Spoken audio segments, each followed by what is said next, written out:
पंचवार्षिक योजना चालू होण्यापूर्वी किंवा पंचवार्षिक योजनेचा जो आराखडा आहे तो बघण्यापूर्वी काय करण्यात आलं होतं, ह्या 7 योजना ज्या होत्या ऐतिहासिक, म्हणजे पंचवार्षिक योजनेचा काय ऐतिहासिक बॅकग्राऊंड बघितलं तर ह्या 7 योजना सजेस्ट करण्यात आल्या होत्या.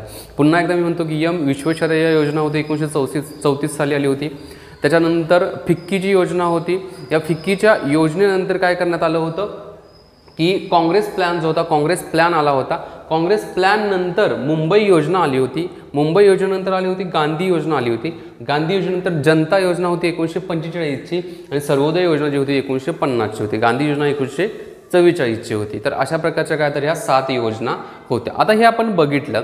आता याच्यावरती प्रश्न कसा विचारला जाऊ शकतो, प्रश्न असा विचारला जाऊ शकतो, जोड्या लावायला प्रश्न विचारलेला आहे याच्या अगोदर पण, की एका साईडला गांधी योजना मुंबई योजना देतील, काँग्रेस प्लॅन देतील, त्याचबरोबर विश्वेश्वरय्या योजना जनता योजना किंवा सर्वोदय योजना देतील आणि कोणाच्या मार्फत चालू करण्यात आली. आता सर्वोदय योजना म्हटलं की तुम्हाला माहिती पाहिजे